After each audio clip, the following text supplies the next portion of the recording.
नमस्कार दोस्तों, आप सभी का बहुत-बहुत स्वागत है करियर चर्चा के हमारे अगले एपिसोड में। कैसे हैं आप सभी? उम्मीद करता हूँ अभी तक के सारे सेशंस आपने अच्छे से देखे। तो दोस्तों, आपके ही सजेशन पर हमने करियर चर्चा सीरीज शुरू की थी और इसका गोल है भारत के सभी स्टूडेंट्स को अलग-अलग फील्ड के लीडिंग प्रोफेशनल से वन टू वन मिलवा के अलग-अलग करियर्स की जानकारी देना। तो हमने आईटी इंडस्ट्री के एक्सपर्ट्स को भी लाए, हम करियर डेवलपमेंट फील्ड से भी लेकर आए, हम एजुकेशनिस्ट को भी लेकर आए, हम आईपीएस ऑफिसर्स को भी लेकर आए। आज हम लेकर आए हैं आईआईटी खड़गपुर के एक बहुत ही सीनियर प्रोफेसर को, जो एरोस्पेस इंजीनियरिंग के प्रमुख हैं। तो जिन बच्चों को भी एरोस्पेस, स्पेस टेक्नोलॉजी, एविएशन इन चीज़ों में रुचि है और इन जनरल भी जो ये सब समझना चाहते हैं, आज हम आपको उस फील्ड के एक दिग्गज से मिलवाने जा रहे हैं। तो मैं सबसे पहले थोड़ी-सी जानकारी आपको दे दूँ इससे पहले कि मैं उनको फॉर्मली इनवाइट करूँ। आज हमारे साथ जुड़ने जा रहे हैं प्रोफेसर मनोरंजन सिन्हा, जो हेड हैं और प्रोफेसर हैं एरोस्पेस इंजीनियरिंग आईआईटी खड़गपुर के। आप इनकी बहुत ही रिच एकेडमिक प्रोफाइल देखेंगे तो आपको आनंद आ जाएगा। प्रोफेसर मनोरंजन Sinha is the head and the professor department of aerospace engineering IIT Kharagpur और आपका जो स्पेशलाइजेशन है वो है स्पेस फ्लाइट मैकेनिक्स। तो this literally is rocket science. तो प्रोफेसर सिन्हा जो है वो रॉकेट साइंस में ही डील कर रहे हैं भैया, ये समझ लेना। आपने आईआईटी दिल्ली से 93 में बीटेक किया, फिर एमटेक किया और उसके बाद आपने पीएचडी किया। तो आप अपनी फील्ड के दिग्गजों में हैं। पोस्ट डॉक्टरल फेलो आप कनाडा से हैं। टीचिंग एक्सपीरियंस आप देख ही सकते हैं।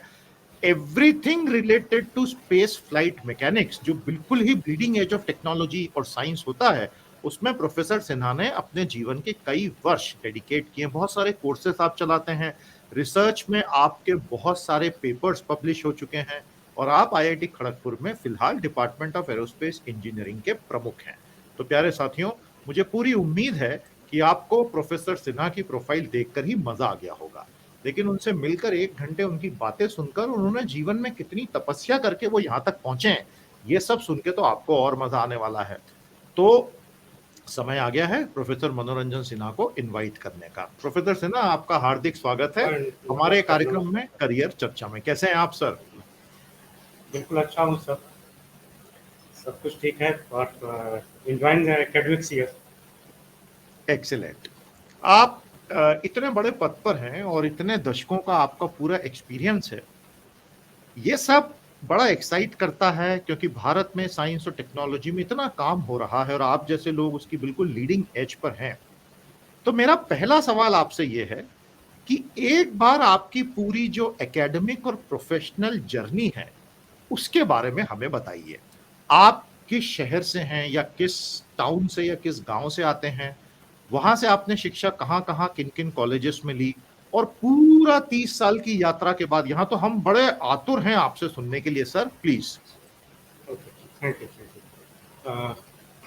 एक्चुअली मैं एक खगौल नाम के एक छोटे कस्बे से हूँ जो कि दानापुर डिवीजन और पटना डिस्ट्रिक्ट के अंदर में आता है, बिहार में ये सिचुएटेड है। तो ये एक्चुअली द खगौल जो जगह है वो दानापुर कैंटोनमेंट एरिया है, उससे 5 किलोमीटर दूर है। तो वो खगौल जगह और उसके खगौल जगह में ही दानापुर रेलवे स्टेशन भी सिचुएटेड है और वहाँ डीआरएम ऑफिस भी है, डिविजनल रेलवे मैनेजर ऑफिस। तो मेरा जन्म तो ऐसे ही एक आरा नाम की जगह में हुआ है जो भोजपुर डिस्ट्रिक्ट में आता है, लेकिन वहाँ से हम खगौल में आ गए और खगौल में मेरी बेसिक पढ़ाई वहीं पर हुई और वहाँ से पढ़े लिखे। और खगोल का इंसिडेंटली खगोल का जो नाम है वो खगोल शास्त्र से आता है। तो अच्छा वहाँ अच्छा। हमारे तो वहाँ पर खगोल में चाणक्य पंडित की समाधि भी है एंड वहाँ आर्यभट्ट का प्रयोगशाला भी था, तो इसलिए उस जगह का नाम वो खगोल पड़ा है। तो जी उसमें बहुत सारी चीज़ें हैं जो एंशियंट हैं, तो जो मुझे भी बहुत अच्छी तरह से नहीं मालूम है वहाँ के बारे में, लेकिन जी। वो जगह पहले बहुत अच्छी थी। ऑब्वियसली उन लोग जो हमारे अशोक ऐसे ही एक राजा हुए पूरे इंडिया में जिन्होंने पूरे ईरान तक जिनका शासन फैला हुआ था। जी। वो एक महान राजा थे और उस संदर्भ में पाटलिपुत्र नामक जो स्थान था, जो उनकी राजधानी थी, वो काफ़ी फेमस थी उस समय। लेकिन धीरे-धीरे समय के दौर में, जैसे हिस्ट्री में होता है, उत्थान और पतन सभी चीज़ों का नियम है, तो उसका जी। भी धीरे-धीरे पतन हुआ। बट नाउ अभी का जो सिचुएशन है, अभी काफ़ी डेवलपमेंट हो चुका है। तो आज से काफ़ी सालों पहले ड्यूरिंग 90s जब मैं वहाँ पर था, और तो उस समय ये वो जगह विकसित नहीं थी और वहाँ पढ़ाई की सुविधा नहीं थी, तो मैंने खुद से पढ़ाई की। लेकिन पढ़ाई के दौरान एक्चुअली काफ़ी मेहनत करना पड़ा। जी, तो इट जी, वाज़ जी। रियली एक्सप्लोरेटिंग, जो हम बोलते हैं। तो I had to study at that time because I was doing study myself, खुद से करता था।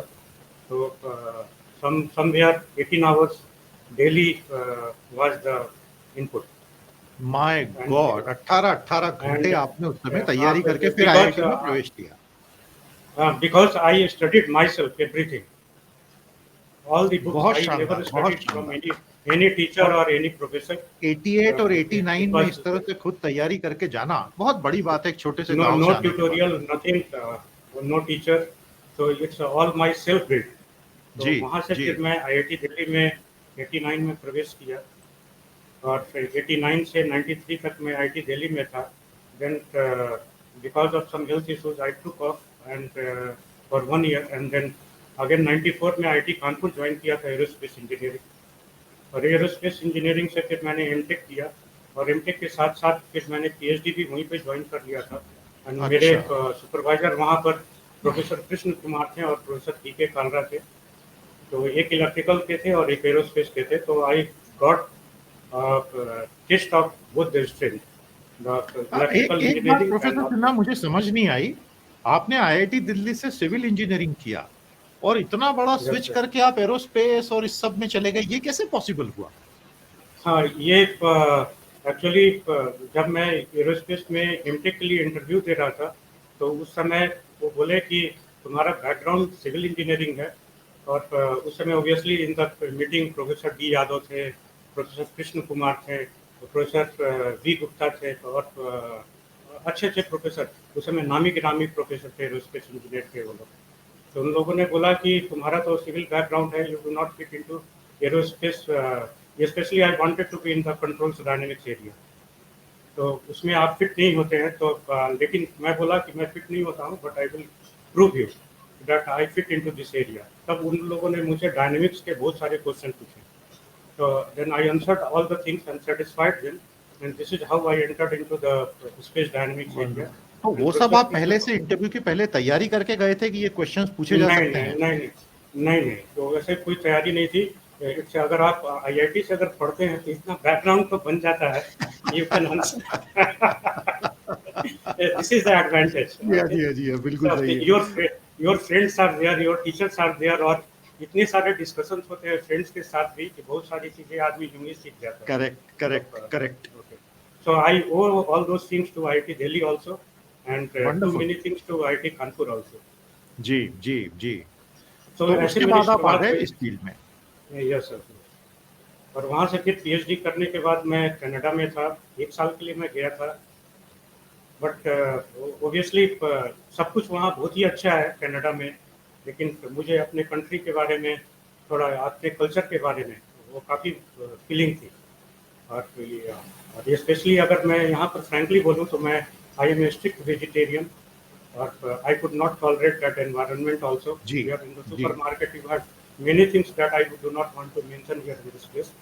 ओ, तो I decided to return back. और उसके बाद फिर मैंने, और उसी बीच में मेरी माँ का एक्सीडेंट हो गया था, तो I could not come to see her at that time. तो overall I thought that the family and the country is much more important than the other things. And so I returned back, and I just at that time joined IIT Delhi. फिर उसके बाद मैंने IIT Bombay join किया। वहाँ से IIT Bombay में 1 साल था, and then I shifted to IIT Kharagpur. And यहाँ पर खड़गपुर में आने के बाद फिर मेरी असली जर्नी स्टार्ट हुई। और it was a long struggle, क्योंकि मैंने अपना फील्ड चेंज किया था, और यहाँ आकर के भी मैंने अपना फील्ड चेंज किया। तो एक्चुअली मैं स्पेस फ्लाइट मैकेनिक्स में था, जो कि ऑर्बिटल मैकेनिक्स रिलेटेड है। So there I was working with the Kalman filter and neural networks also. मैंने प्रोफेसर पीके कालरा से वहाँ पर आईआईटी कानपुर में सीखा था। वो इलेक्ट्रिकल इंजीनियरिंग के प्रोफेसर थे और आईआईटी जोधपुर के वो डायरेक्टर भी रहे बाद में। तो उनके लैब में मैं वहीं पर अपना सारा टाइम गुजारा ड्यूरिंग पीएचडी। तो वहाँ से मेरा बैकग्राउंड बना, फिर स्पेस फ्लाइट मैकेनिक्स से उस एरिया में आया। But I also got interested in the space dynamics. और क्योंकि मैं यहाँ पर एरोस्पेस इंजीनियरिंग में था और रिक्वायरमेंट थी एयरक्राफ्ट रिलेटेड कोर्सेज पढ़ाने की, तो मैंने बेसिक कोर्सेज आईआईटी कानपुर में किए थे एयरक्राफ्ट रिलेटेड। लेकिन आप जानते हैं कि teaching and reading studying from a teacher and then teaching a student, it's a जी टोटली डिफरेंट, इट्स बहुत यस डिफरेंट है। यस यस क्योंकि yes yes to be a teacher you need to know each and every bit of the things, because you have to explain to the students, and as a student you do not think all those things. Many times many people they try to mug up the things, तो पूरा याद कर लेते हैं। लेकिन वैसा तो मैंने कभी नहीं किया, क्योंकि मेरी मेमोरी उतनी अच्छी नहीं है। So every time I analyze the things and those analysis and the physics I keep in my mind, और उसके बल पर भी मैं सारा वो काम करता हूँ। तो इस कंटेक्स्ट में फिर मैंने एयरक्राफ्ट की एरिया में भी घुसा और एयरक्राफ्ट के एरिया में घुस करके वहाँ काम करना शुरू किया। एंड फिर सैटेलाइट एटीट्यूड डायनेमिक्स कंट्रोल्स के एरिया में भी एंटर किया, वहाँ पर भी काम किया। सो मैंने अपने अडा एरोनॉटिकल डेवलपमेंट एजेंसी है उसके लिए भी मैंने काम किया है। एडवांस मीडियम कॉम्बैट एयरक्राफ्ट के लिए उनका कंट्रोल पे मैंने काम किया था। तो इससे ऑल क्लासिफाइड वर्क, तो ज़्यादा उसके बारे में तो डिस्कस नहीं कर सकते हैं। लेकिन तो एयरक्राफ्ट का कंट्रोल डिजाइन करने में बहुत सारे इश्यूज देखने पड़ते हैं। लाइक आप एयरक्राफ्ट को something various manoeuvres like the Herbst manoeuvre है, कोबरा मैनूवर है, these are the extreme manoeuvres of the aircraft. तो अगर हम उसको मैनूवर कर रहे हैं तो वो बेसिकली एयरक्राफ्ट पर लोड आता है, वो एक्सेलरेट करता है। तो एक्सेलरेट करेगा तो एयरक्राफ्ट की इंजन पे लोड आता है, और इंजन का अगर फ्रेम अगर बेंड हो जाए तो इंजन के जो अंदर में फैंस है उसके ब्लेड्स हैं उससे टकरा करके सारा कुछ नष्ट हो जाएगा। तो you have to analyse in advance everything that it should not happen if you are going for that extreme maneuver। तो वो उसको पहले आपको एनालाइज करके उसको केयर करना है कि हाँ ये होगा आपका एयरक्राफ्ट। जब आप उसको एनालाइज कर रहे हैं तो आपका एयरक्राफ्ट किस डोमेन में स्टेबल है, किस डोमेन में वो अनस्टेबल हो जाता है। तो ये सारी चीज़ें बहुत इम्पोर्टेंट है। मैंने यहाँ तक देखा है कि इवन जो आईआईटी करके स्टूडेंट्स आते हैं तो उन्हें ये भी नहीं पता होता है कि इक्विलिब्रियम क्या है। इक्विलिब्रियम जनरली देखिए आप हम जो फिजिक्स की किताब में या ड्यूरिंग द बीटेक जो पढ़ा दिया जाता है कि total force equal to zero, total moment equal to zero, that becomes equilibrium. तो that's really not correct. Equilibrium तो टोटली सिर्फ जो हम उसको कंट्रोल की परिभाषा में बोलते हैं, it's a stationary state of A system. तो वो फोर्स पूरा जीरो होना, मोमेंट पूरा जीरो होना, जो उसका वेक्टर सम जो है, it's just a necessary condition for equilibrium to exist. वो इक्विलिब्रियम नहीं है। तो हमारे बुक्स में भी बहुत सारी चीजें जो है वो गलत दी हुई हैं, और what I can say about that. तो जी जो एक्चुअल प्रोफेसर सिन्हा, एक मिनट मैं एक थोड़ी सी समरी यहाँ तक की निकालता हूँ। हमारे सभी व्यूअर्स को एक बात तो समझ में आ गई कि you are a self made man. आप एक बहुत छोटी सी जगह से उठे और वहां आपने खुद एक अपने लिए लाइफ का गोल सेट किया। जितने भी स्टूडेंट्स ऐसे हैं जो बहुत ही एडवर्स परिस्थितियों में हैं, आप तो उनके लिए एक रोल मॉडल हैं। वहां से उठ के आपने सारी आईआईटीज में कहां पढ़ाई करके पीएचडी करके आज आप head of aerospace IIT Kharagpur बने। तो ये तो बहुत ही प्रेरणादायी कहानी है आपकी लाइफ की। अपनी मेहनत से इंसान कहां तक पहुंचता है। ये तो मेरा अगला सवाल जो जी मेरा अगला सवाल जो है वो बड़ा इंपॉर्टेंट है। भारत के जितने भी यंग स्टूडेंट्स हैं 9, 10, 11, 12 के या कॉलेज के, aerospace engineering, rocket technology, civil aviation, space technology, ये सारे शब्द हम रोज अखबारों में पढ़ते हैं, टीवी पर देखते हैं। इसरो हमारा इतना अच्छा काम कर रहा है, अमेरिका में इतना कुछ हो रहा है, मून पर मिशन जा रहे हैं, मार्स की बातें हो रही हैं, ये हमारी कॉमन वोकेबुलरी में आ चुका है। My question to you professor Sinha is, aerospace engineering और ये स्पेस टेक्नोलॉजी वगैरह में होता क्या है, इसमें क्या क्या चीजें पढ़ाई जाती हैं, और करियर भारत में कैसे बनाया जा सकता है, ये आप हमें डिटेल में बताएं। अच्छा, तो सबसे पहले मैं बता दूं कि एरोस्पेस में किस किस चीज़ की पढ़ाई होती है। और रिसर्च स्कोप तो खैर बहुत है। पहले पढ़ाई की बात कर लूँ तो एरोस्पेस इंजीनियरिंग को हम ब्रॉडली 4 भाग में इसको बांट सकते हैं। एक तो प्रोपल्सन है, इसकी हिंदी तो मैं नहीं बता सकता हूँ, और क्योंकि बहुत नहीं नहीं लंबे नहीं, समय आप से आराम से इंग्लिश यूज इंग्लिश में करते ही बोलिए करते। सर, हाँ, कोई दिक्कत नहीं है। Okay, then flight dynamics and controls का एरिया है दूसरा। जी देन एक तीसरा एरिया एरोडायनेमिक्स का है, और चौथा एरिया स्ट्रक्चर्स का है। तो जी structure deals with the aerospace structures, जिसमें एयरक्राफ्ट स्ट्रक्चर हो या सैटेलाइट का स्ट्रक्चर हो, उससे रिलेटेड सारी चीज़ें हैं।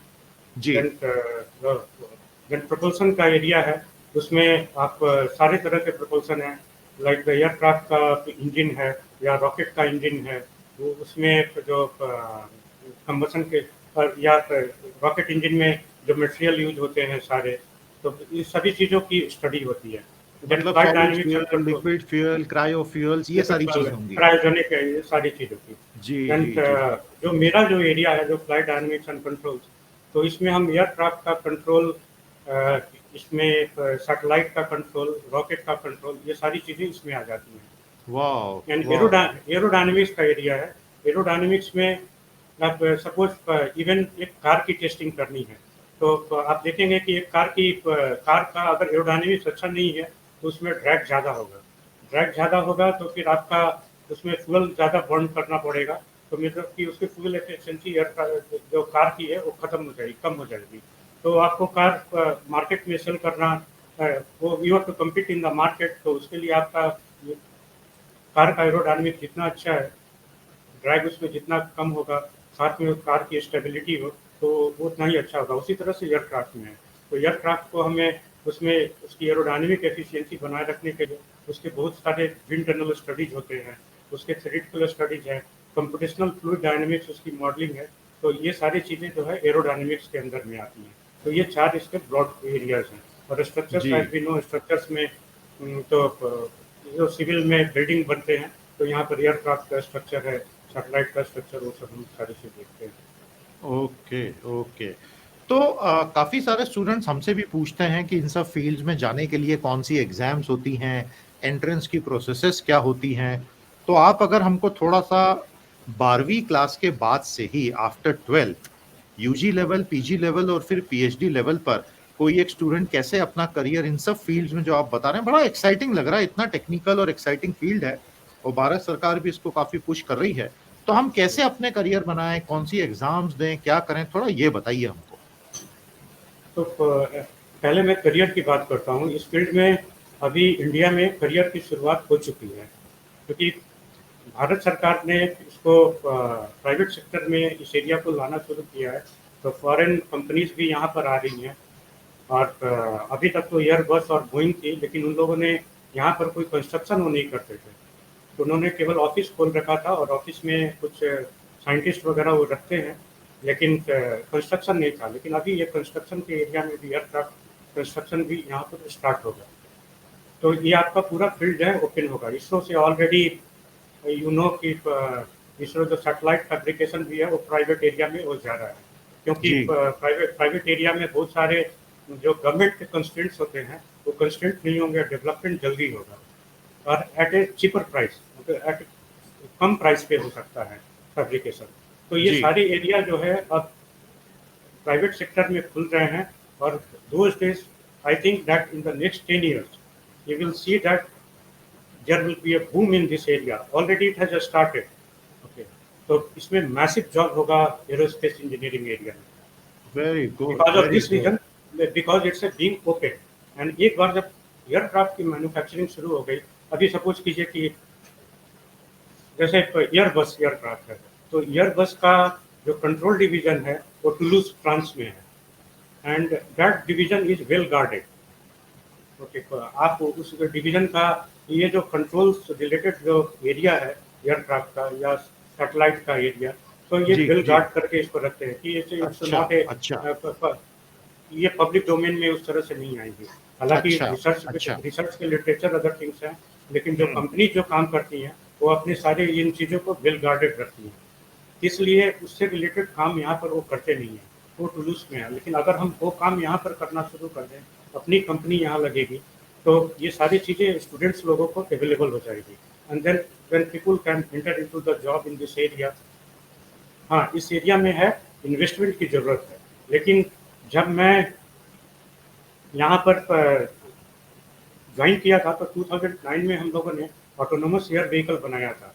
So it was a time that I could have taken to the business, okay, in this area, and I was offered also $10 million from abroad, okay, for investment, okay. So इसमें हम जब इस चीज़ को देखते हैं, लेकिन मैं उसको स्टिक नहीं किया. Obviously it requires out of वे मुझे जा करके उसमें काम करना पड़ता और बहुत सारे सपोर्ट की ज़रूरत होती. तो लेकिन आईटी खड़गपुर को उसमें पहला महिंद्रा सत्यम उसमें एरोस्पेस डिवीजन का वो फर्स्ट प्राइज भी मिला था उस वक्त में.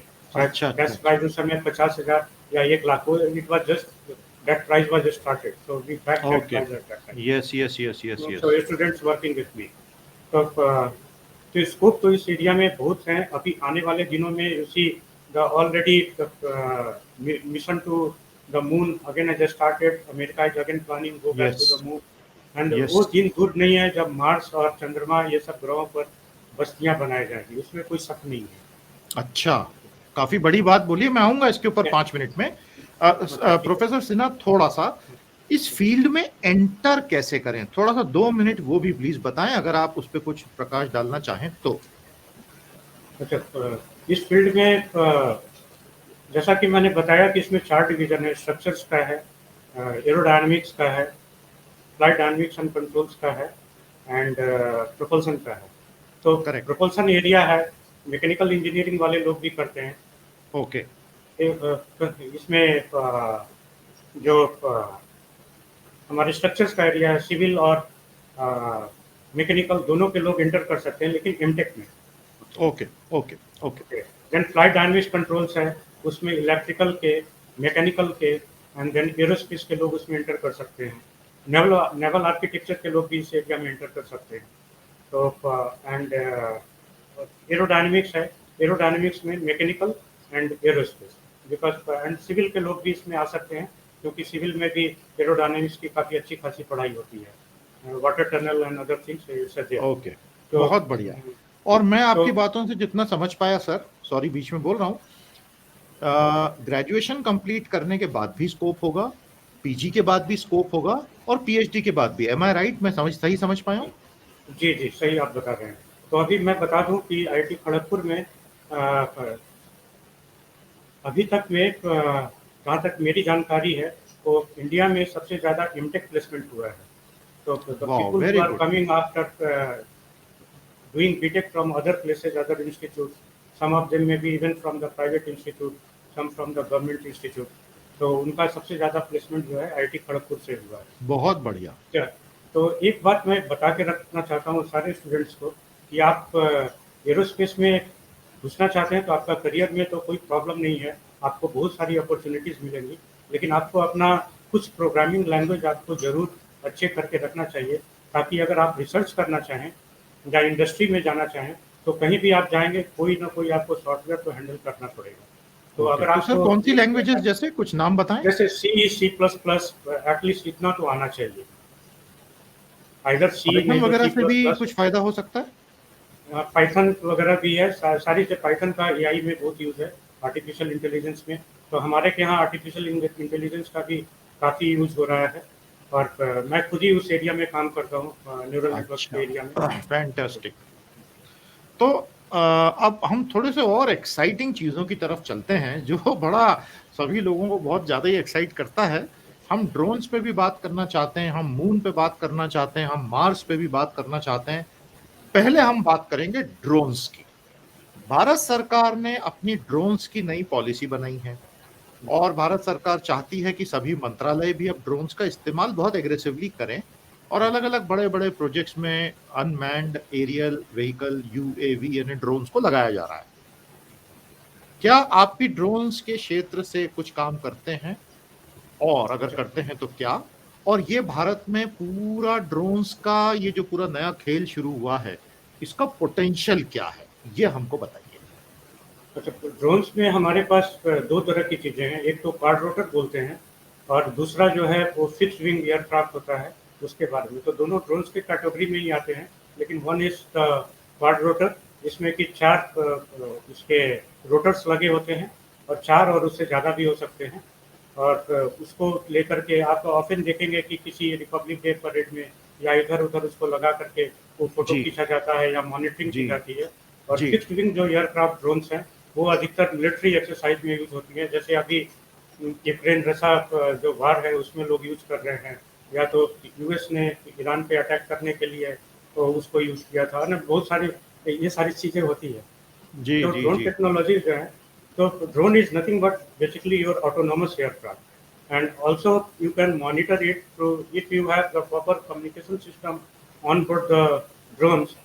तो आप उसको अपने रूम में बैठ करके अपने इस लैपटॉप से कनेक्ट करके, या जो भी आपका वहाँ पर कंसोल है उसे कनेक्ट करके आप उसको पूरा कंट्रोल कर सकते हैं।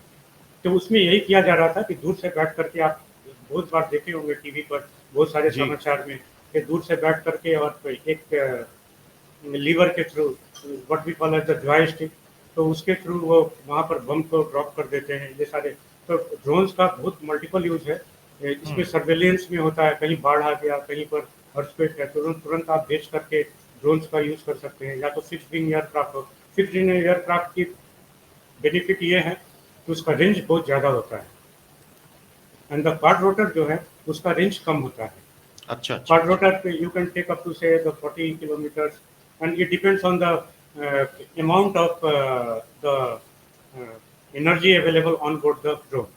तो उसके लिए आपको बहुत बड़ी बैटरी उसमें डालनी पड़ेगी, तो उसकी स्पीड भी उतनी ज़्यादा नहीं होती है जितनी फिक्स्ड विंग एयरक्राफ्ट की होती है। तो in that matter fixed wing aircraft is very efficient, but you if you have to stagnate somewhere, कहीं पर रुक करके आपको सर्वेलेंस करना है, तो उसके लिए क्वाड रोटर जो है that happens to be the best thing. तो हमारे के यहाँ क्वाड रोटर पे भी काम होता है, एंड फिक्स्ड विंग एयरक्राफ्ट पर भी काम होता है। तो जैसा कि मैंने बताया कि 2009-10 में ही हमने ऑटोनोमस एयरक्राफ्ट बनाया था, तो that was basically a drone. अच्छा तो okay autonomous means we developed our own autopilot. उस समय तो ऑटो पायलट मार्केट में मिलता भी नहीं था। अच्छा तो वो हाँ, वाह तो आपके पास अगर आप आईआईटीज में या अदर प्राइवेट इंस्टीट्यूट्स भी हैं जिसमें कि एरोस्पेस में पढ़ाई होती है, तो सरकारी अदर एनआईटीज भी हैं जिसमें एरोस्पेस इन्वॉल्व है, तो उस सब में भी कुछ ना कुछ आजकल काम होता है। तो you have certain amount of facilities depending on their hmm. Infrastructure and other thing available. तो जी इस एरिया में तो हम तो बीटेक करके आ सकते हैं, तो आईआईटी जेई के थ्रू आ सकते हैं, या बाकी जो प्राइवेट इंस्टीट्यूट्स हैं वो जेई मेन के थ्रू इंडक्ट करते हैं बहुत सारे। तो हमारे सारे ऑप्शन उसमें खुले हैं, और उसके बाद आप इसको चूज करने के ऊपर डिपेंड करता है। आप इसको चूज करना चाहते हैं तो आप इसको चूज कर सकते हैं। बहुत सारे लोग कंप्यूटर साइंस प्रेफर करते हैं, so it may be just because of the money involve in computer science that you will get more money there, but it will look the exciting field. So aerospace happens to be very very exciting. Excellent I am इसके बारे में कोई दो राय नहीं है। जितनी हम्म challenges इसमें involve है, आप देखिए तो मल्टीपल यूज रॉकेट्स जो एलन मस्क की कंपनी वो डेवलप कर रही है, तो उस तरह के चीज़ों को डेवलप करना it's so tough, it's a very very tough. तो प्रोफेसर सिन्हा बहुत अच्छा हुआ आपने खुद ही वो मुद्दा बता दिया। तो हम चलते हैं इलॉन मस्क की तरफ और रीयूजेबल रॉकेट्स जो पूरी इंडस्ट्री को transform, commercial rocket industry yes को यस। ट्रांसफॉर्म कर रहा है।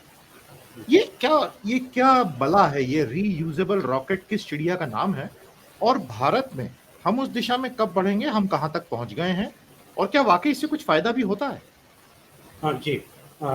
तो आप अगर देखेंगे तो पहले स्पेस शटल जो इनका यूएसए की जो रीयूजेबल व्हीकल था, तो उसमें क्या था कि पहले उसको रॉकेट पर उनको लोड करना पड़ता था, and rocket use to take it to into the orbit, and जब वहाँ से ऑर्बिट से वापस उनको आना था, तो फिर वो उनका जो रीयूजेबल व्हीकल है वो वहाँ से स्टार्ट होता था, वो वापस उसको ऑर्बिट से डी ऑर्बिट करके अर्थ पे भेजा जाता है, एंड वो फिर रनवे पर वो आकर के ऑटोमेटिकली वो लैंड करता है। तो ये रीयूजेबल व्हीकल का ये फैसिलिटी है, मतलब कि आप उसके थ्रू गए और उसके थ्रू वापस लैंड किए। इसमें इसमें प्रॉब्लम है, जैसे पहले जब हम अपोलो की बात करें, जब अपोलो मिशन गया था, तो उस समय जब एस्ट्रोनॉट को जो वापस लाया गया था, तो जब वापस अर्थ ऑर्बिट में जब एंटर किए तो उनको इजेक्ट करके पैराशूट से नीचे कूदना पड़ा था और वो समुद्र में फिर लैंड किए थे। तो उनका जो मॉडल जो है बेसिकली उनको नहीं कूदना पड़ा था, उनके मॉडल को समुद्र में ओशन में गिराया गया था। तो आपको आज के दिन में रीयूजेबल व्हीकल है तो वो नहीं करना पड़ेगा, तो ये एक बात हुई। तो वो व्हीकल जो है डिफरेंट है, एलन मस्क की कंपनी जो डेवलप कर रही है, तो आप उसमें देखेंगे कि वो उनके 4 इंजन लगे हुए हैं। यूजुअली आप रॉकेट में देखेंगे कि एक मेन इंजन होता है, उसके साथ में 4 ऐसे करके उसके बूस्टर इंजन लगे होते हैं।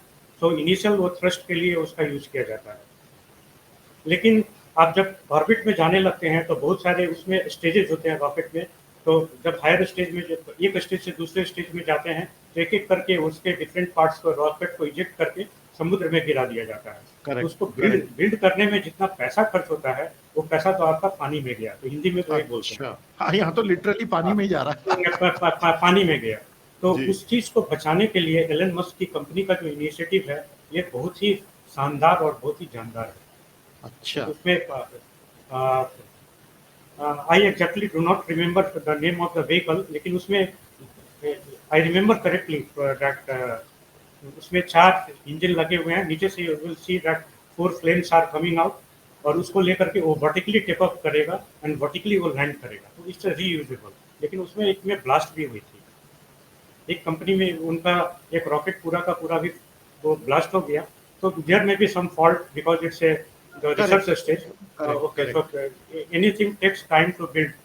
लेकिन एक बार वो जब हो जाएगा तो space flight will become very very cheap, क्योंकि आपका जो बेसिक इंफ्रास्ट्रक्चर है it is there. you just need to fuel, like you have the car. In the car you just have to put the petrol and you are using the car again and again. Very good analogy. The sir, same ISRO बना रहा है क्या भारत में? ISRO reusable rocket बना रहा है क्या? नहीं, इसरो जो है स्पेस जो शटल जो उनका जो चैलेंजर था जिसमें कल्पना चावला का डेथ हुआ था, तो वो उस तरह का इनिशिएटिव इसरो लिया है। अभी इस डायरेक्शन में इसरो में इनिशिएटिव नहीं लिया गया, जहाँ तक मेरा नॉलेज। आई एम श्योर अगले 2-4 सालों में कुछ ना कुछ तो हो हाँ, भी जाएगा। लेकिन कुछ ना कुछ और करना चाहिए, क्योंकि इससे बहुत ज्यादा पैसे की बहुत ज्यादा बचत होगी। क्योंकि फिर आप केवल उसमें ईंधन डालेंगे और ईंधन डाल करके उसको ले जाएं और फिर उसको वहां से वापस ले आए। And I am very sure बहुत सारे यंग लोग जो आज आपको सुन रहे हैं और जो मोटिवेट होकर एरोस्पेस इंजीनियरिंग में आने की अब मेहनत करेंगे, तो उनमें से कोई ना कोई जरूर इस तरह के नए प्रोडक्ट्स बनाने में कंट्रीब्यूट करेगा ही करेगा। Very good. और आपको मैं बता दूं कि ये इस तरह के रॉकेट का डिजाइन बहुत ही चैलेंजिंग है, क्योंकि इसमें इंजन का कंट्रोल बहुत ही इम्पोर्टेंट है। कि इंजन फर्स्ट प्रोड्यूस करता है, लेकिन कब कितना प्रोड्यूस करना है, जैसे उसे लैंड करना है तो लैंड करते वक्त उसे इंजन का थ्रस्ट कितना रखना है, और जब लैंड करे तो उसका इम्पैक्ट ग्राउंड से मिनिमम हो। तो ये सारी चीज़ें आपको कंट्रोल्स में देखनी पड़ती हैं। तो कंट्रोल्स हालांकि इलेक्ट्रिकल इंजीनियरिंग में भी पढ़ाई होती है, लेकिन आपको जो है एरो स्पेस का जो नॉलेज है उसमें रॉकेट का जो डायनेमिक्स है वो आपको नहीं मिलेगा। बहुत सारे आप देखेंगे कि जितने कंट्रोल्स के जर्नल हैं उसके जिसमें इलेक्ट्रिकल इंजीनियरिंग के प्रोफेसर उसके एडिटर हैं और ये हैं, लेकिन वो फिर जो रॉकेट या इसके बारे में काम करते हैं तो उसे पूरे एरोस्पेस इंजीनियर उनसे ही वो लिया हुआ सारा डायनेमिक्स का कंसेप्ट होता है। They do not have their own knowledge in that area. लेकिन जब एरोस्पेस इंजीनियर उस पर काम करता है तो he has thorough knowledge of the aircraft और आइदर द सैटेलाइट और आइदर द रॉकेट, और फिर उसका एक एक कंसेप्ट वो साइड बाय साइड वो सारा चीज वो समझता है और साइड बाय साइड वो कर सकता है। इसमें आपको दूसरे के साथ इंटरफेस करने की भी आपको जरूरत नहीं पड़ती है। तो हमारे तो एरोस्पेस में बेसिकली इसे मल्टी डिसिप्लिनरी, आपको इलेक्ट्रिकल इंजीनियरिंग में चाहिए, मैकेनिकल इंजीनियरिंग में चाहिए, इसमें एरोस्पेस का जो एरोडायनामिक्स है वो भी चाहिए। करेक्ट। बहुत सारे फील्ड के नॉलेज इसमें चाहिए आपको। तो इससे पहले कि हम मून और मार्स पर कॉलोनीज की बात करें, एक सवाल आपसे कमर्शियल एविएशन के बारे में पूछना था। इतना एडवांस होने के बाद भी वी हियर अबाउट सम और the other aircraft accident here और देयर, कि आज कभी यहाँ एक्सीडेंट हो गया, कभी वो रनवे ओवर शूट कर गया, कभी 2 प्लेन टकरा गए। बहुत कम हो गए आजकल तो, लेकिन एक्सीडेंट्स तो होते हैं। तो can you please tell us what are the major reasons why accidents in aviation sector actually happen? The top 3, 4, 5 reasons. We would like to know that from you. तो मैं इसमें सबसे पहले ये बताना चाहूँगा, मैं शुरू करना चाहूँगा फाइटर एयरक्राफ्ट से, क्योंकि इंडिया में आपने देखा होगा कि फाइटर एयरक्राफ्ट में इतने सारे मिक्स एक्सीडेंट्स हुए हैं। तो वो मेनली एक्सीडेंट है because those are the old aircraft, तो उसमें फंक्शनल प्रॉब्लम तो आता ही है जब आपके एयरक्राफ्ट 30 साल 40 साल पुराना हो जाए। लेकिन साथ साथ में वो सारे एयरक्राफ्ट जो पुराने हैं, it requires book keeping control. Book keeping means जैसा उसके मैनुअल में लिखा है बस उसको वैसे ही फ्लाई करना है, उससे अलग हट करके उसमें कुछ भी नहीं करना है। तो इस कारण से उसमें प्रॉब्लम होते हैं। तो वो एक्सीडेंट का कारण वहाँ पर तो कहीं ना कहीं आप देखेंगे कि बहुत सारे जो फ्लाइट हुए होते हैं, तो उसमें अगर कोई ऐसा major failure inside the aircraft नहीं हुआ हो, तो it's basically the human error. Okay, somewhere it's not able to जज। कुछ कभी कभी होता है जब आप एयरक्राफ्ट में कभी फ्लाई करेंगे तो देखेंगे कि टर्बुलेंस आ जाता है सडनली, एंड पायलट से वो अनाउंस करते हैं कि टर्बुलेंस, वेदर में काफ़ी टर्बुलेंस है, अपना सीट बेल्ट को आप बांध लीजिए। तो दो सिचुएशन आर लिटिल डिफिकल्ट। अगर बहुत ज़्यादा टर्बुलेंस हो जाए एंड रात का समय होता है, आप कुछ देख भी नहीं सकते हैं, सारा कुछ आपको मॉनिटर पर ही देखना है और मॉनिटर पर देख करके सारे डिसीजंस लेने हैं। तो उस समय अगर कहीं ह्यूमन एरर अगर हो जाता है तो that can lead to accident. अच्छा, उसके ऊपर में काफ़ी रिसर्च भी हो चुके हैं और इस एरिया में एक्चुअली मैं रिसर्च कर रहा हूँ, और एचएएल के लिए, हिंदुस्तान एरोनॉटिक्स लिमिटेड के लिए मेरे पास अभी एक प्रोजेक्ट भी है। तो ज़्यादा उसके बारे में नहीं बोलूँगा कितना बड़ा प्रोजेक्ट और क्या है, लेकिन इससे लॉस ऑफ कंट्रोल प्रेडिक्शन, तो Okay. एयरक्राफ्ट आपका फेल होने वाला है। तो this is as well related to the fighter aircraft and your passenger aircraft, the commercial aircraft. Correct. तो Correct. तो एयरक्राफ्ट में फेलियर बहुत सारे रीजन से हो सकते हैं। कुछ कभी कभी फ्लाइट के दौरान आपका बर्ड उसके इंजन में घुस गया तो उसके कारण डैमेज हो गया। तो प्रोफेसर समटाइम्स सिन्हा एक बात बताएं, ये बर्ड हिट वाले जो एक्सीडेंट्स हैं, are bird hits almost always fatal for the aircraft और नॉट ऑलवेज? तो अगर वो इंजन में अगर चले जाते हैं तो मान लिया कि जो बर्ड्स हिट होते हैं generally it's near the runway, because near the runway there may be trees and other things. और अगर वहाँ पर खास करके घुसर खाना अगर हो गया तब तो मतलब मुसीबत है वहाँ पर, आप समझते हैं। तो इसलिए रनवे के नज़दीक ये सारी चीज़ें नहीं होनी चाहिए कि अगर एयरक्राफ्ट टेक ऑफ कर रहा है, वहाँ पर बहुत सारे पक्षी मंडरा रहे हैं तो उससे वो हिट करते हैं। तो अगर उसके बॉडी से भी हिट करेंगे और एयरक्राफ्ट मान लीजिए कि 300 किलोमीटर रनवे से जब टेक ऑफ करता है तो इट में भी अराउंड 100 किलोमीटर पर आवर। जो बोइंग जब अपने फुल स्पीड में जा रहा है इट में भी 900 किलोमीटर पर आवर। तो आप इस स्पीड पर, तो ऑब्वियसली रनवे के नज़दीक में जब 300 किलोमीटर पर आवर है और उसके अगर कोई चीज़ अगर हिट करती है तो इट डैमेजेज ए लॉट, उसकी स्किन को फाड़ते हुए बर्ड अंदर अंदर घुस जाती है। तो आप तो वहाँ पर होल हो गया, अब होल के थ्रू तो पूरा एयर अंदर घुसना शुरू हो जाएगा और उसका पूरा अंदर का जो प्रेशर है वो सब खत्म हो जाएगा। तो immediate landing is required at that time. अगर इंजन में घुस गया तो इंजन पूरा बर्बाद हो जाएगा और इंजन, एक एक इंजन की कीमत बहुत होती है। तो एक ये तो आपने बताया, क्योंकि ये सवाल आया इसलिए एक बचपन से सभी लोगों के मन में एक सवाल होता है, वो छोटा सा सवाल का जवाब दीजिए।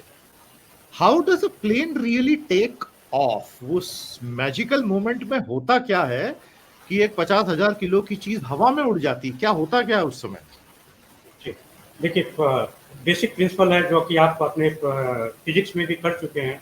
किसी भी चीज़ को उठाने के लिए उसका जितना वेट है उससे ज़्यादा आपको उस पर ऊपर के अपोजिट डायरेक्शन में फोर्स लगाना पड़ेगा। तो the same principle acts here, that the lift has to exceed the weight of the aircraft. और उसी के लिए आपको एयरक्राफ्ट में इतने बड़े बड़े उसके विंग्स लगाए जाते हैं। आप बर्ड्स में देखिए, बर्ड्स के भी इसीलिए विंग्स होते हैं। आपने कोई बर्ड्स तो ऐसा फ्लाइंग बर्ड तो नहीं देखा होगा जिसके कोई विंग्स नहीं होते हैं। तो विंग्स का पर्पस ही यही है कि that gives you the lift. तो आप जब 300 किलोमीटर पर आवर की स्पीड पर रनवे पर अपने एयरक्राफ्ट को, लाइक द बोइंग एयरक्राफ्ट, आप उसको रन कर रहे हैं तो उस समय इनफ लिफ्ट जनरेट हो जाती है। और जब रनवे पर है तो उस समय एलिवेटर डाल करके उसको एयरक्राफ्ट को उसका एलिवेशन चेंज किया जाता है। मतलब कि पहले स्ट्रेट है तो उसको ऐसे करके टिल्ट किया जाता है, तो रनवे पर ही एयरक्राफ्ट टिल्ट हो जाती है। तो उस समय एयरक्राफ्ट का एंगल ऑफ अटैक उसे बोलते हैं। तो बेसिकली एंगल ऑफ इंसिडेंस उसको कह सकते हैं कि वो काफ़ी एयरक्राफ्ट पहले ऐसे थी, अभी ऐसे हो गई। तो यहाँ पर उसको काफ़ी लिफ्ट मिल जाता है और उस ओके। लिफ्ट के कारण जो है then the aircraft takes off. तो और क्या उसके ये लिए जो हमने सुना है सर, ये सही है कि एयरक्राफ्ट जितना बड़ा होगा उसका टेक ऑफ और उसका लैंडिंग उतना ही स्मूथ होगा? आप वो उसके इनर्शिया के कारण होता है, इनर्शिया के कारण आपके छोटे-मोटे टर्बुलेंस और ये सब उसको ज़्यादा अफेक्ट नहीं करेंगे, जितना ज़्यादा बड़ा ओके, होगा। इसमें ओके, प्रॉब्लम जितनी ओके। छोटा है, जितना छोटा एयरक्राफ्ट होगा तो एक छोटी-सी विंड भी उसको उड़ा ले जाएगी। तो जी, यहाँ पर जी। तो हम लोगों ने मॉडल एयरक्राफ्ट फ्लाई किया है, तो हाँ, हाँ। मॉडल एयरक्राफ्ट में हम फ्लाइट में जब विंड स्पीड ज़्यादा होती है, तो हम देखते हैं कि हमारा यह जो मॉडल है, वो जस्ट अपने हेड के ऊपर में, उससे फिक्स्ड विंग एयरक्राफ्ट, जो कि आप देखते हैं कि हवा में वो जा रही है, हुँ, लेकिन आप हुँ, उसको हुँ। अपने हेड के ऊपर में उसको होवर कर सकते हैं, अगर हुँ, विंड स्पीड अच्छी है तो। जी। ओके, तो सर तो वो दैट एविएशन एक्सीडेंट वाले टॉपिक पे वापस आते हैं। आप वहाँ कुछ बता ठीक रहे है। थे, मैं आपको यहाँ लेकर आ गया। जी। हाँ जी, बताइए।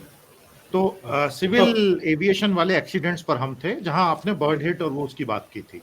कुछ और कारण आप बता रहे थे एविएशन एक्सीडेंट्स क्यों होते हैं? एविएशन एक्सीडेंट्स में इसमें मेनली मैंने बताया कि कुछ सेंसर फेल्योर हो सकते हैं। कोई सेंसर फेल्योर हो गया जिसके कारण pilot is not able to जज कि what is the current status of the aircraft. Okay. Okay, तो उसका कहीं पर कंट्रोल सरफेस फेल हो गया, कहीं पर स्टक हो गया।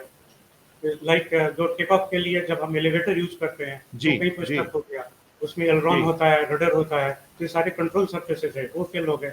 या कभी कभी ऐसा भी हुआ है एयरक्राफ्ट का एक इंजन बंद हो गया, लेकिन फिर भी ऐसे सिचुएशन में कितने एयरक्राफ्ट को ऐसे डिजाइन किया जाता है कि अगर एक इंजन बंद भी हो जाए, जो पैसेंजर एयरक्राफ्ट जो कमर्शियल एयरक्राफ्ट है, कि एक इंजन अगर उसका बंद भी हो जाए, फिर भी उसको पायलट जो है ही is able to take it down to the runway nearby using just one engine.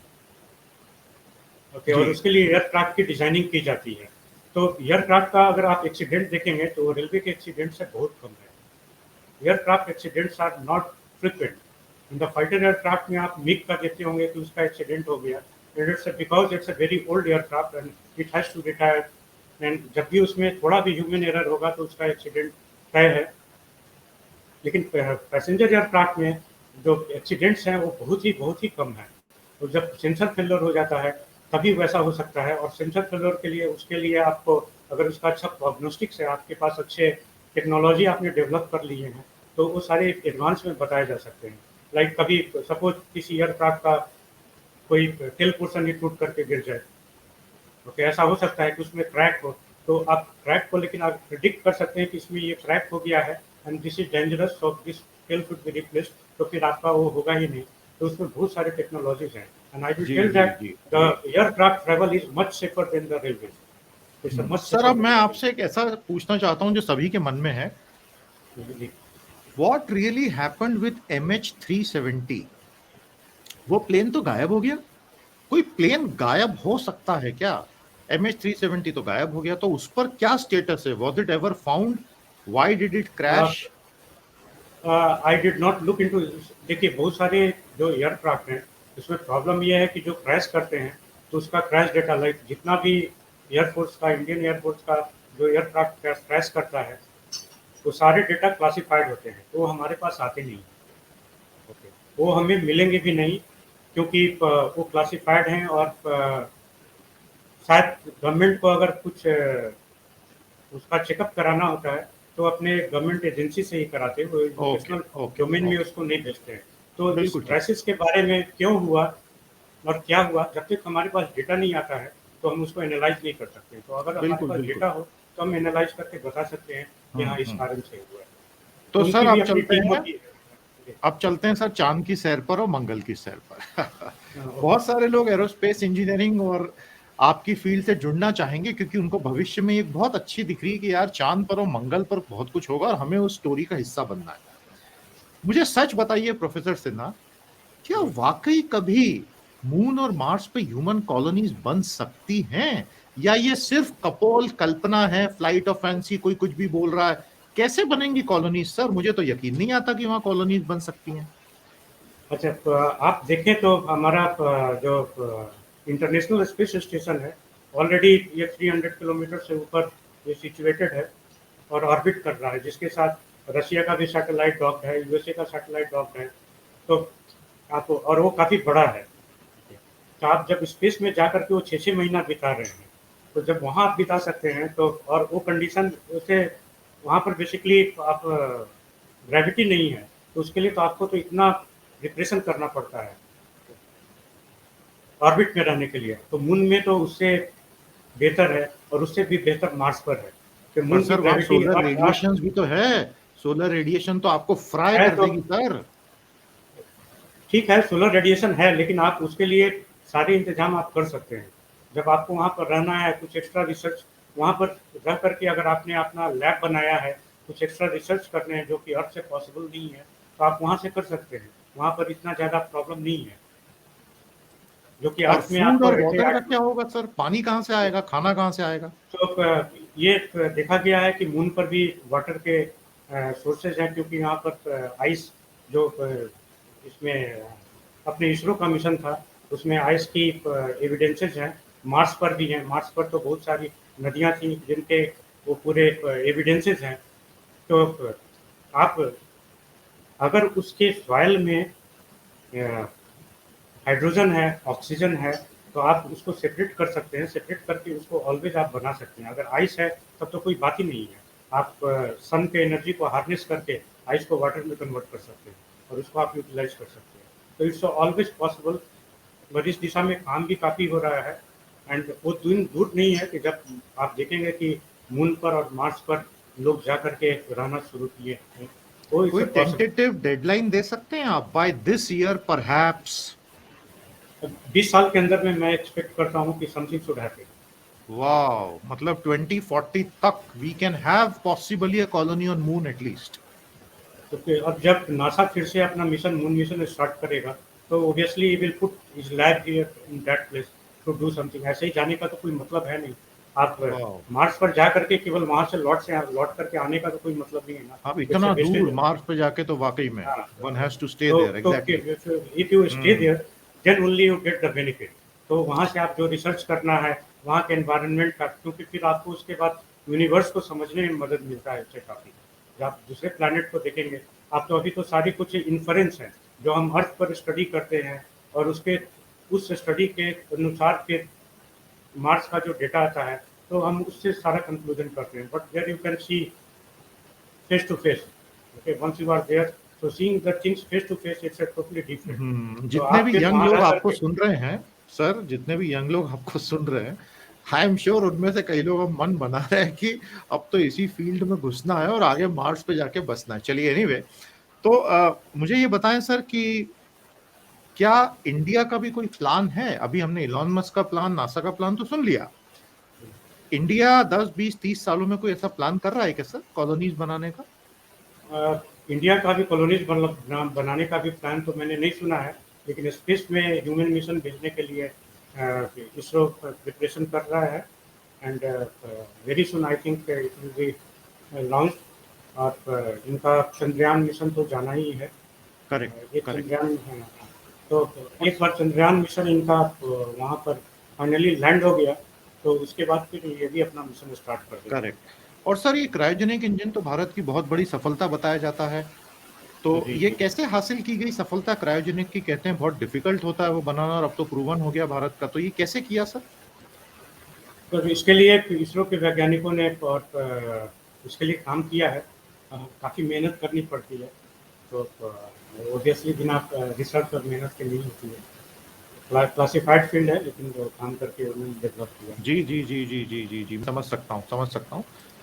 हमारे सभी व्यूअर्स इस बात को समझें, professor Sinha is the head of aerospace engineering at IIT Kharagpur. He is privy to a lot of things which he can not share with us here. नहीं तो हमें और मजा आता, बट अब वो क्लासिफाइड है, इंफॉर्मेशन तो है, तो हम तो मीडिया के हिसाब से जो पढ़ते हैं उस पर ही सवाल पूछते हैं।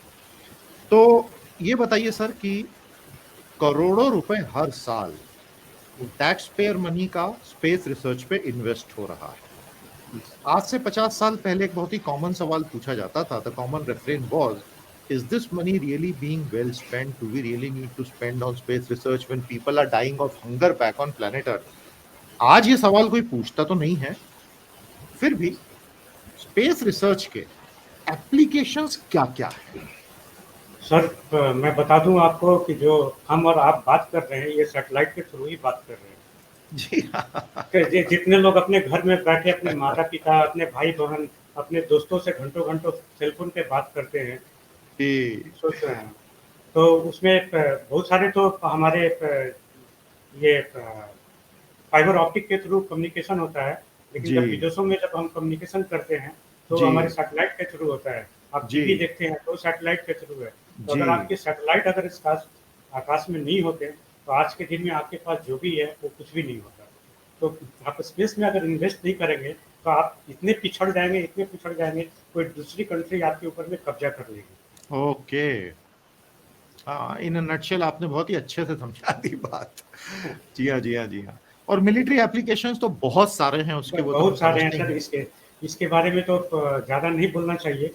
आप जानते हैं कि आप सैटेलाइट पर अगर मिलिट्री एप्लीकेशन किए तो कुछ भी किया जा सकता है। Hmm hmm. Anywhere anything can be just it can be finished. तो जब हम जो कि मून और मार्स पर कॉलोनीज भी बना लेंगे और अलग अलग देशों के लोग वहां जाके बसेंगे, तो क्या आपको लगता है उसमें भी कॉन्फ्लिक्ट्स हो सकते हैं? अ, ये कॉन्फ्लिक्ट तो नहीं होना चाहिए, लेकिन जब हम पृथ्वी पर देखते हैं कि ये ह्यूमन नेचर है एक दूसरे से कॉन्फ्लिक्ट करना। Okay, many times for nothing. तो beautifully said. Many times for nothing, तो वो वहां पर भी जाकर के हो सकते हैं। उसको तो कोई भी डिनाई नहीं कर सकता है। बहुत ही Today, the दुख की whatever बात है the अगर fights ऐसा are हुआ taking तो। हम्म। around the world, the fights are taking place. Except many of the fights are for nothing. Many are wonderful. for jingoism, or whatever you can call. Many are on the religious things and so many things. Okay, so those. काफी गहरी बात इतने सरल शब्दों में आपने कही, मजा आ गया सुन के। आई होप जो ताकतवर लोग हैं दुनिया के वो आपकी बात को सुन के थोड़ा सा उससे सबक लें। बहुत बढ़िया, बहुत बढ़िया। अब बच्चों की तरफ से एक सवाल मैं ये पूछूंगा कि मान लीजिए सर कोई स्टूडेंट मैथ्स में बहुत अच्छा नहीं है, जी तो क्या वो भी स्पेस रिसर्च, एरोस्पेस इस सब में आ सकता है? सर एक बात बताना चाहूँगा। खास करके जो मेरा फ्लाइट डायनेमिक्स एंड कंट्रोल्स का फील्ड है, इससे वेरी मैथमेटिक इंटेंसिव। इसमें मैथ्स ही मैथ्स है आपके रिसर्च, स्पेशली जब आप रिसर्च में जाते हैं। लेकिन आपको जब इंजीनियरिंग में आप जाएंगे, जब इंडस्ट्री में काम करेंगे, तो उस टाइम वहाँ पर आपको मैथमेटिक्स की जरूरत नहीं है, क्योंकि आप एज इंजीनियर काम कर रहे हैं, चीज़ें फिक्स है। लेकिन आप जब रिसर्च में हैं तो एरोस्पेस में flight dynamics and control it's full of mathematics. Without mathematics you can not do anything in this field. Similarly aerodynamics है, हमारा एरिया है, उसमें भी काफ़ी मैथमेटिक्स है। स्ट्रक्चर्स है, उसमें भी मैथमेटिक्स है। लेकिन फ्लाइट डायनेमिक्स कंट्रोल्स में every time if you have to publish one journal paper you have to prove new theorems, okay, new propositions, and उसके लिए आपको you have to do some और खास करके जब वर्ल्ड के टॉप जर्नल में करने हैं तो you have to do exploiting mathematics. Okay, तो मैथमेटिक्स अगर अच्छा है तो आप फ्लाइट डायनेमिक्स कंट्रोल्स में आ सकते हैं। अगर उतना अच्छा नहीं है तो बाकी आप जो रेस्ट तीन है उसमें आप जा सकते हैं, पॉसिबल। और एज ए हम्म। इंजीनियर आप कहीं भी फिट हो सकते हैं, उसमें कोई प्रॉब्लम हम्म। नहीं है। तो आप जैसे बड़े इंस्टीट्यूट्स का, आईआईटी खड़गपुर का, आपके डिपार्टमेंट का, क्या इसरो डीआरडीओ से कोई इंटरफेस होता है या नहीं होता है? जी, बहुत सारे प्रोजेक्ट्स यहाँ आईआईटी खड़गपुर में चल रहे हैं। मैंने बताया एचएल का मैं काम कर रहा हूँ। ओके डीआरडीओ के भी बहुत सारे प्रोजेक्ट्स हैं, तो ओके। इसके बारे में ज़्यादा बोलना नहीं चाहूँगा कि मैं क्या कर रहा हूँ नहीं। बट इट्स पहले ही बता दिया है कि एयरक्राफ्ट लॉस ऑफ कंट्रोल, उसके होने के पहले उसका प्रेडिक्शन, अगर हो चुका है तो उसका कंट्रोल, तो ये सारी इश्यूज उसमें इन्वॉल्व हैं।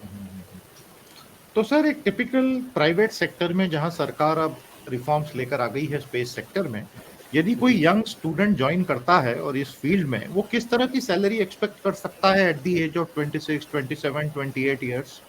अ, सरकारी में जो उनके जो सरकार की बेसिक स्ट्रक्चर है उसी की तरह से मिलेगी, लेकिन अगर आप प्राइवेट इंडस्ट्री में जाते हैं तो that depends on your capability. Okay So as of today I see the average package in IIT Kharagpur has gone somewhere 18 lakhs, okay okay. और उसके ऊपर में आप पर एनम average means it's the lower जी, और ये और आपके उसके ऊपर में स्टूडेंट्स हैं? आप हाँ, इससे जो लोअर रग के स्टूडेंट्स होते हैं उनकी बात जी कर रहा हूँ। जी। तो लेकिन सर अगर आप कितनों की अगर अच्छा बैच आप करते हर हैं, साल पढ़ा देते हैं? कितने बच्चों को आईआईटी खड़गपुर में आप हर साल पढ़ा देते हैं? अभी हमारे बैच में करीब 62 या 64 लड़के कुछ ऐसे हैं ओके ओके। एक साल में। तो गजब आप सोच सकते गजब, हैं कि हाँ, मजा आ तो गया। आप आप उसके उसके हम्म ऊपर में आप कुछ भी सोच सकते हैं। तो प्राइवेट इंडस्ट्री में है, आपका पे पैकेज काफ़ी अच्छा होगा। हम्म। लेकिन तो आपको चैलेंजेस भी आने वाले दिनों में बहुत चैलेंजेस मिलेंगे इस एरिया में। जैसे तो अभी तक तो चूंकि इसको गवर्नमेंट का पूरा कंट्रोल था, आउटसाइड तो हाँ हाँ रिसर्चेज और या डेवलपमेंट नहीं हो रहे थे।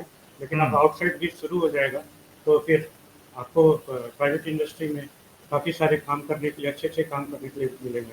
जब लॉकहीड मार्टिन, एयरबस, बोइंग ऐसे कंपनी अगर यहाँ पर होंगे और या इंडियन कंपनी उनके साथ साझा करके यहाँ पर काम करेंगे, तो you can think of that you need to develop then the very sophisticated equipments.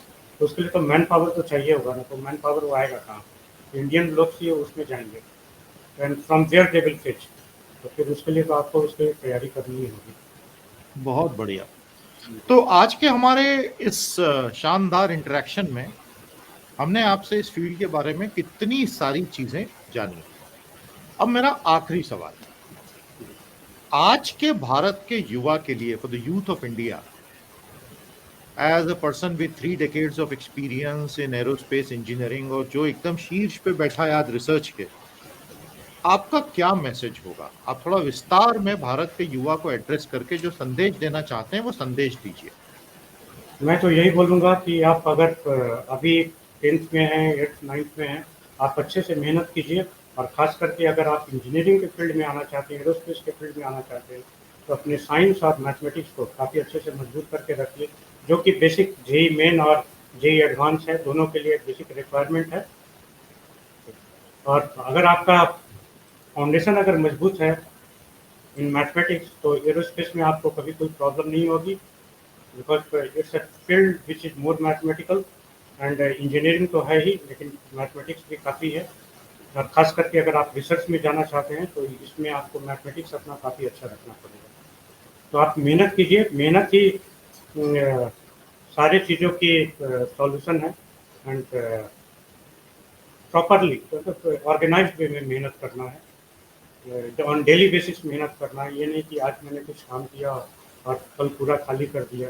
तो प्रॉपरली ऑर्गेनाइज करके डेली बेसिस पर वो आप मेहनत करते रहेंगे, तो उसका आपको फल तो ज़रूर मिलेगा। That is for sure. आपका अगर आप अच्छे हैं मैथमेटिक्स, फिजिक्स ये सब में, तो आपकी मेहनत बर्बाद नहीं जाएगी। एंड यू रिमेंबर, खास करके टीचर है, वो टीचर कभी भूखा नहीं मर सकता है, क्योंकि वो भी जहाँ भी जाएगा तो वो लोगों को पढ़ाएगा, पढ़ा करके वो बहुत सारे लोगों की हालत खराब हो जाएगी अगर चीज़ें चेंज हुई तो। लेकिन एक टीचर ऐसा है, इंसान है, और ये एजुकेशन का फील्ड ऐसा है जिसमें कि आप कभी भूखे नहीं मर सकते हैं, आप चाहे जैसे भी बिल्कुल हो। बिल्कुल बिल्कुल। बहुत ही सरल भाषा में, बहुत ही इजी टू अंडरस्टैंड तरीके से, आई एम श्योर आपके लिए इतनी सरल भाषा में बात करना बहुत कठिन रहा होगा, क्योंकि आप सुबह से शाम जिन चीजों से डील करते हैं, it is rocket science, literally speaking rocket science. Professor Sinha, मजा आ गया। और आप जैसे लोग जो सच्चे अर्थों में देश को कंट्रीब्यूट कर रहे हैं डे टू डे बेसिस पे, आप इस देश की साइंस और टेक्नोलॉजी की स्पाइन है, आप उसका पूरा बैकबोन है। बहुत बहुत शुक्रिया सभी व्यूअर्स की तरफ से इतना समय आपके शेड्यूल में से देने के लिए।